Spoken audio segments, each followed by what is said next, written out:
Assalamualaikum warahmatullahi wabarakatuh. Bismillahirrahmanirrahim. Innal hamdalillah nahmaduhu wa nasta'inuhu wa nastaghfiruh. Wa na'udzu billahi min shururi anfusina wa min sayyiati a'malina. Man yahdihillahu fala mudilla lahu wa man yudlil fala hadiya lahu. Asyhadu an la ilaha illallah wahdahu la syarika lahu. Wa asyhadu anna sayyidana Muhammadan 'abduhu wa rasuluh. وصفيه وخليله المبعوث رحمة للعالمين أرسله الله بالحق بشيرا ونذيرا وداعيا إلى الله بإذنه وسراجا منيرا صلى الله عليه وعلى آله الطاهرين وعلى أصحابه الطيبين وعلى زوجاته أمهات المؤمنين وسلم تسليما كثيرا. رب اشرح لي صدري ويسر لي أمري واحلل عقدة من لساني يفقهوا قولي. اللهم افتح علينا حكمتك وانشر علينا من خزائن رحمتك يا أرحم الراحمين. اللهم لا سهل إلا ما جعلته سهلا وأنت تجعل الحزن إذا شئت سهلا. أما بعد، قال المصنف رحمه الله ونفعنا به وبعلومه في الدارين إلى أن قال. Rayuan kepada pembaca-pembaca kitab hadis ini dan lain-lain kitab hadis.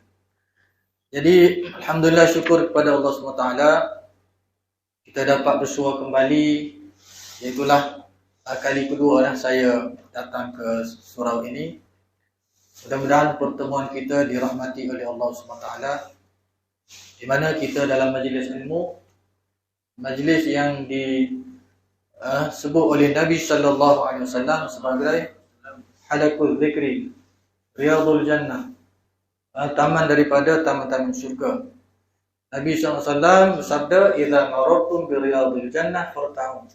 Apabila kamu melalui taman-taman syurga, adalah kamu singgah, duduk dan ambil manfaat. Iaitulah majlis-majlis ilmu. Majlis yang bukan saja dihadiri oleh kita manusia, juga dihadiri oleh makhluk yang tidak dapat dilihat oleh pandangan kita, ialah para malaikat. Jadi pengajian kita pun pengajian kitab yang sangat mulia. Kita membicarakan insan yang paling mulia di sisi Allah SWT. Ranking pertama daripada Nabi Adam AS sehingga kepada zaman kita hari ini, orang yang paling baik di sisi Allah Ta'ala dari sudut ranking dia ni, nombor satu ni Nabi Muhammad sallallahu alaihi wasallam, Sayyidul Mursalin, iaitulah penghulu kepada sekalian para rasul. Jadi kitab yang kita akan baca adalah kitab yang berkaitan dengan perihal Nabi sallallahu alaihi wasallam. Semua perkara tentang Nabi. Jadi kalau kita nak berjaya, kita kena ikut siapa? Ikut Nabi Muhammad sallallahu alaihi wasallam. Allah SWT sebut, "Qul in kuntum tuhibbunallah fattabi'uni yuhibbukumullah wa yaghfir lakum dzunubakum wallahu ghafurur rahim." Katakanlah Muhammad, sekiranya kamu Allah suruh perintah Nabi wayat kepada kaum dia, kita lah. Sekiranya kamu ni sayang kepada Allah, ikut aku. Kalau kita nak kasih sayang Allah, jadi prasyarat untuk dapat kasih sayang Allah adalah mengikut sunnah Nabi sallallahu alaihi wasallam. Jadi kitab ni nama dia Asy-Syamā'ilu Muhammadiyah, iaitulah perihal yang berkaitan dengan sifat-sifat fizikal dan juga akhlak-akhlak Nabi dan apa sahaja perihal yang berkaitan dengan Nabi sallallahu alaihi wasallam. Jadi kitab ini adalah banyak kitab yang membicarakan tentang perkara ini, tetapi kitab yang paling cantik ataupun yang paling sempurna dalam membicarakan tentang perihal Nabi SAW adalah kitab karangan Syama'il Muhammadiyah karangan Imam At-Tirmidzi. Yang mana Imam Tirmidzi ini juga pengarang kepada kitab Jami' Tirmidzi.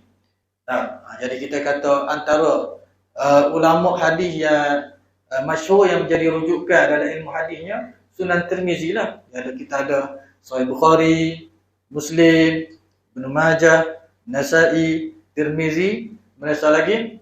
Apa dia? Tak main dah. Ingat. Ni kita panggil Kutubus Sittah.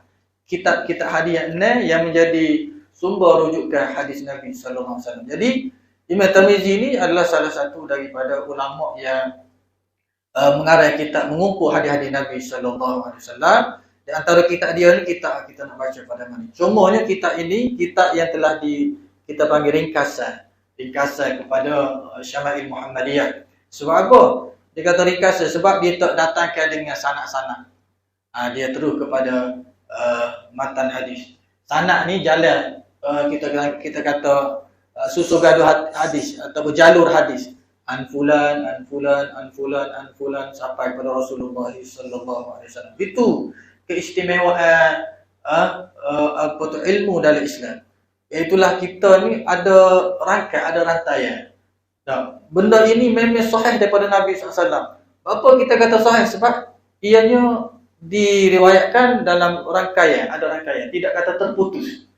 Tidak sebagaimana kitab-kitab yang lain. Al-Quran pun sampai kepada kita melalui riwayat yang mutawatir. Mutawatir maknanya satu jumlah yang ramai yang mustahil mereka ni nak berpakat untuk menipu. Nak reka cipta. Tak. Mustahil kerana generasi ni ramai. Pindah ke generasi benda yang sama cerita. Sebab itu kita kata Quran dan hadis-hadis mutawatir ni mana riwayat yang tidak boleh yang betul yang tidak boleh kita tolak. Sebagaimana kita kata kitab-kitab yang lain terputus. Injil contohnya 300 lepas kematian Nabi Isa AS baru dibukukan. Mesti di sana. Sebab itu kita tengok banyak version Injil ni.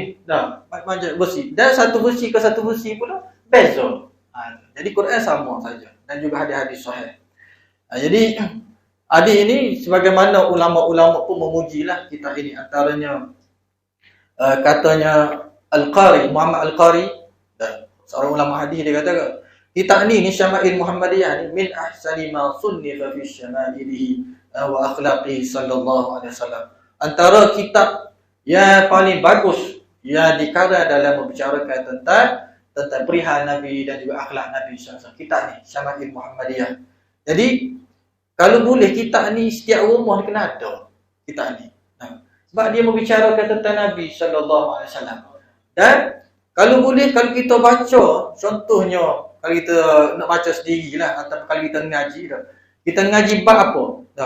Bab contohnya bab cincin Nabi ke ataupun bab pakaian Nabi sallallahu alaihi wasallam. Kalau boleh lepas ngaji tu kita amal selalu. Kita amal selalu hadis tu Nabi pakai lagu mana, bagaimana tidur Nabi sallallahu alaihi wasallam. Jadi kita amal selalu. Jadi kejayaan kita adalah dengan kita berpegang dan mengikut sunnah Nabi sallallahu alaihi wasallam. Jadi dalam kitab ni ulama yang meringkaskan kitab ni dan juga dia bagi perincian pada kitab ni, sebelum kita bacanya dia kata dia nak suruh rayuan kepada pembaca-pembaca. Jadi dia apa saranan dia ni kepada kita yang membaca kitab dia ni, supaya gapo lepas kita baca tu kita kena ambil perhatian gapo bila kita baca kitab ni. Jadi amba suruh Tuan Haji Firman ni suruh beli beberapa naskah lah. Ada penyumbang bagi kalau tengoklah berapa banyak boleh berapa tu, mungkin minggu depan adalah beberapa kitab. Mungkin kalau edisi lain mungkin dia lain sikit dia punya isi tu. Jadi kalau kita baca yang sama ni Senin muka surat sama, tajuk yang sama dan Jadi rayuan ni kita tengok sebelum kita baca hadis, apa dia yang dia suruh kita bila kita mengaji kita ni. Pengarang kita ni. Dia kata hadis-hadis Rasulullah SAW janganlah dibaca semata-mata untuk menambahkan ilmu. Jadi niat kita baca hadis Nabi ataupun apa-apa yang berkaitan dengan Nabi ni bukan semata-mata untuk tambah nilai ilmu yang ada dalam diri kita. Bukan semata-mata itu. Kerana ilmu itu al-ilmu bila amalin kasyajari bila sama. Ilmu yang tidak diamalkan itu seperti pokok yang tidak berbuah. Tidak ada manfaat, tidak ada apa-apa faedah. Jadi kalau pokok tidak berbuah, lama tak lama tengok tinggi rendah kita tebal, tak ada hasil. Begitu juga dengan ilmu. Dia kata kalau boleh kita baca kitab ni hadis-hadis berkaitan dengan Nabi SAW ni, dia kata bukan semata-mata untuk menambahkan ilmu kerana ia mendatangkan manfaat yang sedikit. Memang kita kata ilmu tu bermanfaat kepada kita, tapi kita tidak dapat manfaat yang maksimum kalau kita hanya belajar ni untuk tambah ilmu saja. Tapi dia kata manfaat sebenar yang akan bertambah apabila seseorang itu membaca hadis tersebut untuk memperbaharui keimanan dan keyakinan kita seseorang itu terhadap Rasulullah sallallahu alaihi wasallam. Pertama sekalinya tujuan kita baca kitab ni nak amal dan nak memasakkan keyakinan dan juga kecintaan kita kepada Rasulullah sallallahu alaihi wasallam. Jadi kalau boleh makin kita baca, makin kita kenal Nabi, makin kita rasa cinta kita kepada Nabi sallallahu alaihi wasallam. Sebab itu Sayyidina Ali kata, man ra'ahu badihatan abahu wa man khalatahu ma'rifatan ahabbahu. Siapa-siapa yang tengok Nabi kali pertama, dia menyifatkan tentang Nabi sallallahu alaihi wasallam. Dia kata siapa-siapa yang tengok, Sayyidina Ali kata, Nabi Muhammad sallallahu alaihi wasallam untuk kali pertama, nescaya dia akan tengok Nabi ini dengan pandangan penghormatan. Sekilas pandai jumpa orang itu tak ada jumpa, kali pertama jumpa Nabi tengok, mesti dia akan tengok dengan penghormatan. Hebatnya Nabi Muhammad, ada haibat, kehebatan tersendiri yang Allah SWT jadikan pada batang tubuh Nabi sallallahu alaihi wasallam. Kemudian siapa-siapa yang jumpa dengan Nabi, orang yang kenal dah dengan Nabi jumpa, setiap kali jumpa akan bertambah kerinduan dan kasih sayang kepada Nabi sallallahu alaihi wasallam. Sehingga sahabat-sahabat, walaupun kita kata sentiasa jumpa dengan Nabi, tiap-tiap kali jumpa Nabi, klik rumah tu kerinduan tu jumpa sebentar je, klik rumah tu teringat selalu. Rasa tak tenang, rindu kepada Nabi. Padahal boleh tunggu esok kalau kita kata isyak lah, boleh tunggu esok jumpa pula di masjid Nabi ni. Bila Nabi berada di Madinah, Nabi akan mengimami solat lah, akan jumpa dengan Nabi. Tapi tak boleh berpisah sekejap tu, rasa rindu kepada Rasulullah sallallahu alaihi wasallam. Jadi pertama sekali kita mengaji kitab ni, kita nak memperbarui keimanan dan keyakinan kita dan juga memupuk rasa kasih sayang kita kepada Nabi sallallahu alaihi wasallam. Jadi kalau kita tengoklah ni kasih sayang kita ni tidak mencapai tahap sebenar lagi lah. Lagu mana kita bandingkan kasih sayang kita kepada anak bini kita dengan kasih sayang kepada Rasulullah sallallahu alaihi wasallam. Tak mencapai tahap lagi, Rasulullah duduk depan. Tak sampai lagi tahap. Kalau hamba lah, tuan-tuan mungkin sampai tahap belakang dah. Jadi kita nak cuba pupuk kasih sayang kita ni supaya kasih sayang kita kepada Nabi ni melebihi segala-galanya. Bagaimana hadis Nabi SAW, la yu'minu ahadukum hatta akuna ahabba ilaihi min waladihi wa walidihi wan nasi ajma'in. Tidak sempurna iman seorang daripada kamu sehinggalah dia mengasihi aku ni lebih daripada kasih sayangnya kepada anak, isteri dan juga manusia keseluruhannya. Jadi kita nak sampai ke tahap itu. Bila kita sayang kepada Nabi SAW, sudah pastinya kita akan dibangkitkan bersama dengan Nabi. Bagaimana dia baca mari kali pertama itu. Anta ma'a man ahbabta. Kamu akan dibangkitkan bersama dengan orang yang sayang.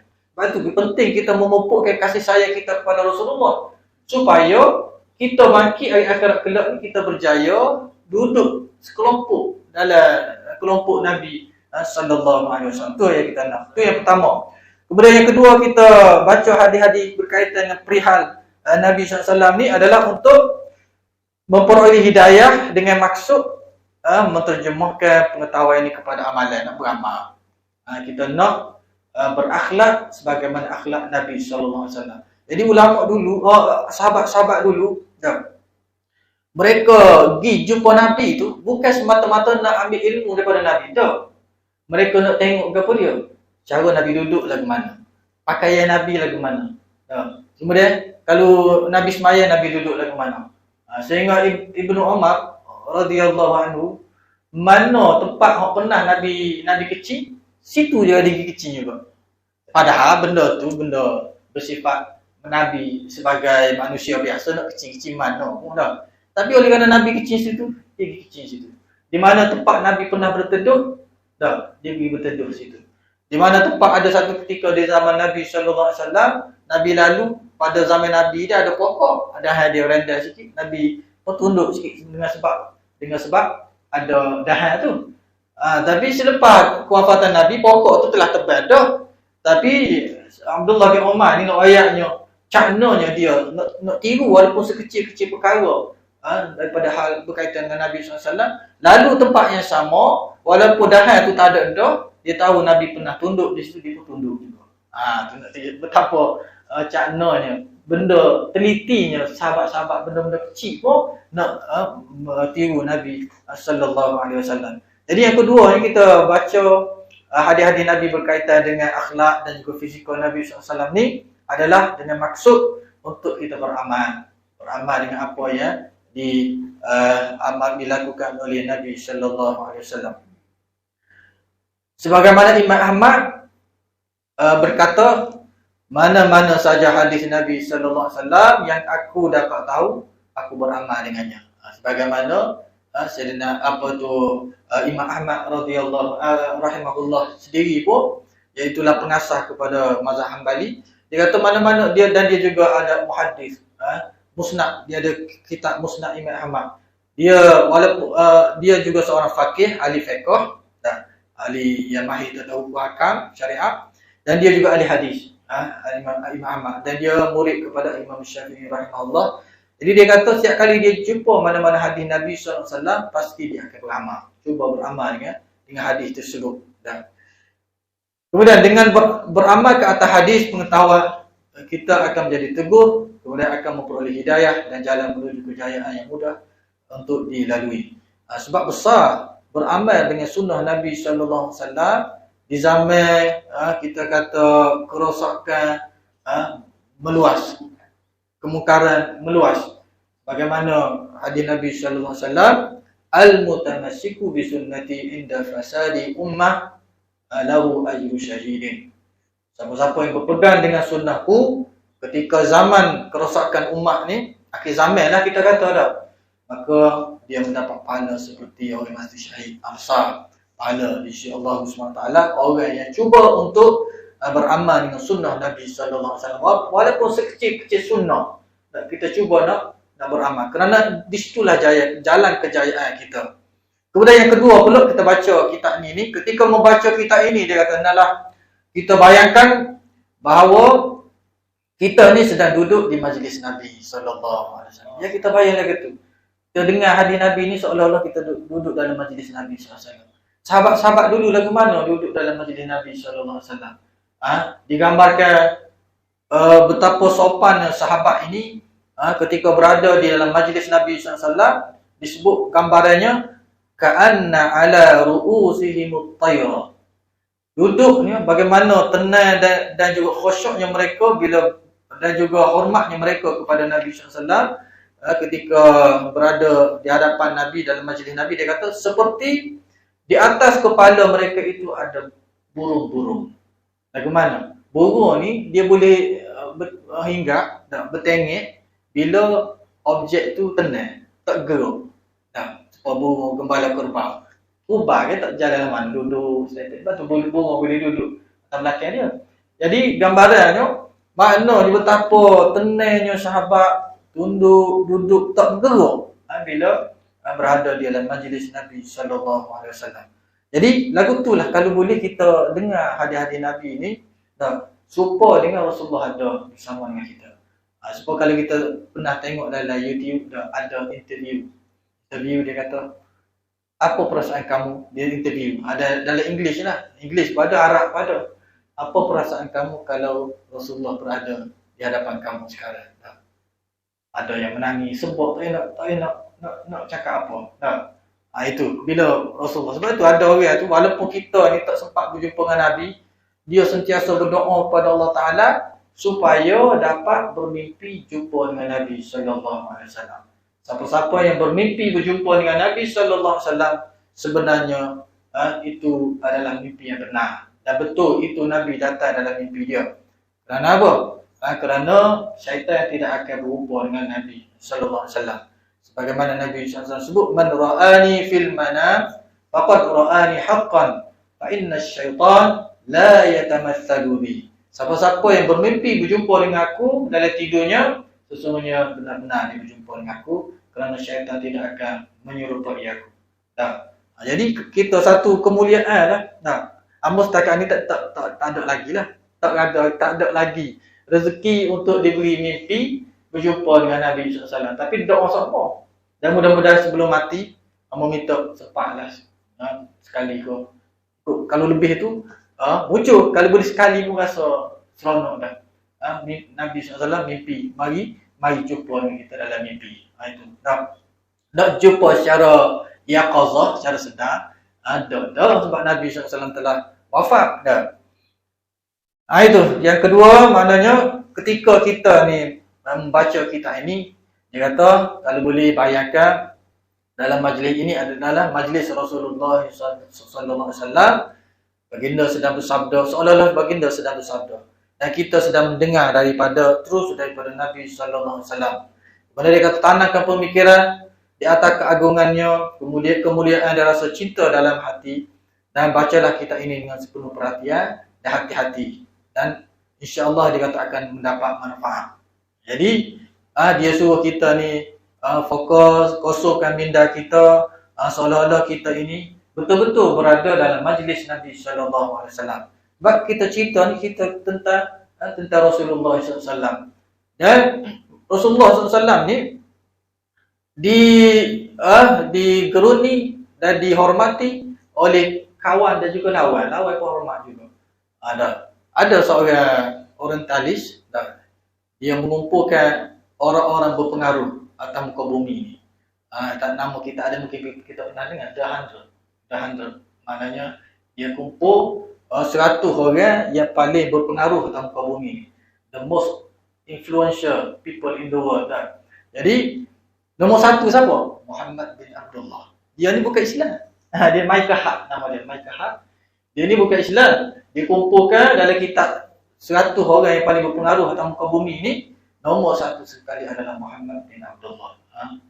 Itu kita tengok diiktiraf oleh kawan dan juga lawan kehebatan Nabi sallallahu alaihi wasallam.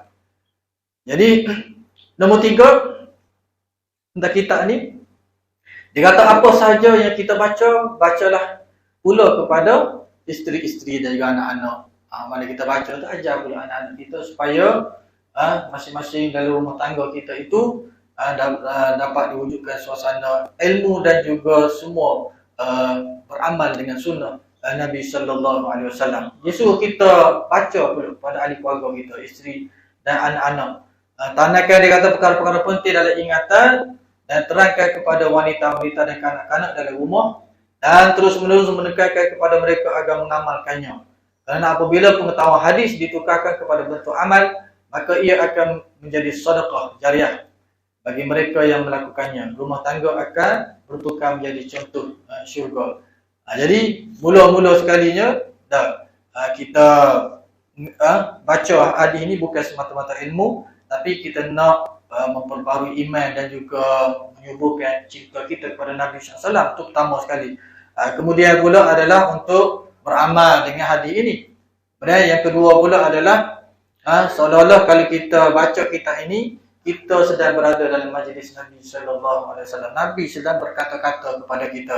Jadi kita pun duduk dalam keadaan penuh hormat, keadaan sopan, beradab bila berada di hadapan Nabi sallallahu alaihi wasallam. Kemudian yang ketiga pula, sampai kita telah beramal, kita sampaikan pula kepada ahli keluarga kita, anak isteri kita, supaya dapat membentuk rumah tangga yang harmoni.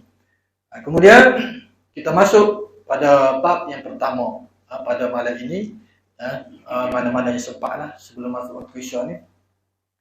Jadi bab yang pertama dia ada 60 bab semua dalam kitab ini. Bab pertama mengenai rupa bentuk, itulah fizikal Rasulullah sallallahu alaihi wasallam. Jadi bab yang pertama adalah fizikal. Bagaimana fizikal Nabi sallallahu alaihi wasallam.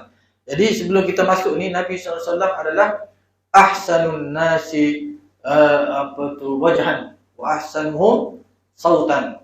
Sebagaimana dalam hadis. Jadi Nabi sallallahu alaihi wasallam orang yang paling comel, paling handsome dari sudut rupa parah. Kemudian juga dari sudut suara pula adalah Nabi sallallahu alaihi wasallam orang yang paling merdu suara. Sebab itu dalam bacaan Quran, bacaan Nabi sallallahu alaihi wasallam dalam sembahyang, ulama bercanggah. Nabi SAW baca Quran ni alunan apa dia? Dia dalam kita baca Quran ni, dia ada lebih kurang 6 alunan. cara kita nak mengalunkan Quran. Sama ada kita nak guna alunan atau makam, bayati, sika, taranum. Dia panggil makam, taranum lah, lagu-lagu taranum. Tapi orang Arab dia tak panggil lagu. Lagu ni benar-benar nyanyi. Quran tidak boleh dilagukan. Cuma dengan makam, dengan alunan. Abu Hari, bayati, sika, jaharka, ras, hijaz, sabah, kurdi. Jadi setengah ulama mengatakan bahawa Nabi SAW baca Quran dengan alunan jiharkah. Jiharkah ada pandangan. Ada pandangan yang kata sika. Macam saya baca tadi dalam maghrib tadi, jiharkah tadi, alunan dia. Alunan jiharkah ni sedikit mendayu-dayu. Jadi suara Nabi SAW adalah yang paling bagus, paling hebat. Kemudian rupa Nabi SAW, wajah Nabi SAW sentiasa bercahaya. Sentiasa bercahaya. Tengok tu berseri. Lebih lagi bila baginda SAW dalam keadaan gembira.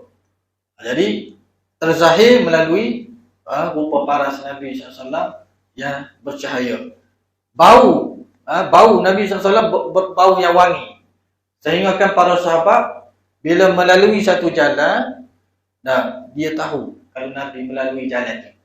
Melalui apa dia? Melalui kesan bau yang ditinggalkan oleh Nabi SAW.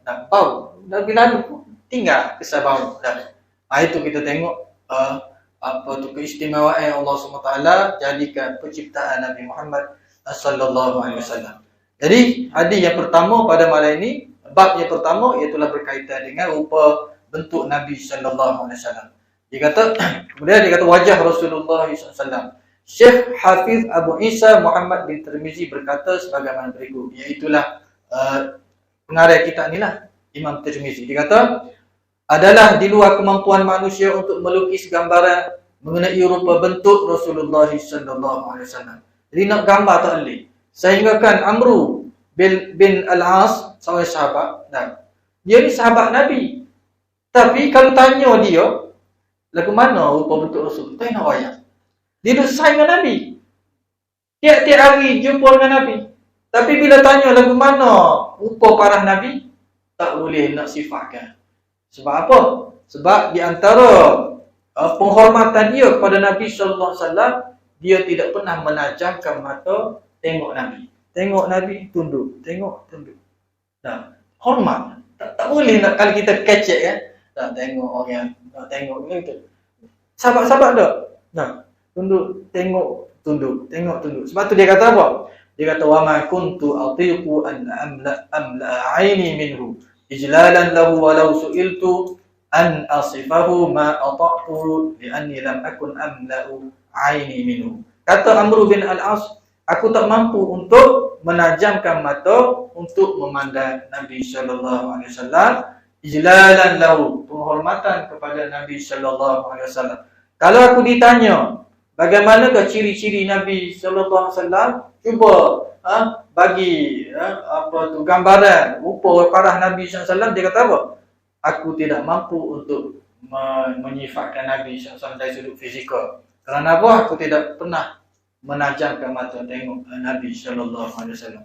Jadi dia kata sebab itu Al-Imam Tirmizi kata di luar kemampuan manusia untuk melukis gambaran rupa Nabi sallallahu alaihi wasallam. Kalau orang tu tahu pun tak boleh nak lukis gambar Nabi sallallahu alaihi wasallam, nak lukis. Supaya kita kata ada setengah-setengah filem tu dah dia buat filem tentang Nabi Isa, Nabi Musa, berlakon ada. Nabi tak boleh. Ada orang orang buat cerita tentang Nabi, sahabat je lah berlakon Nabi tu tak ada.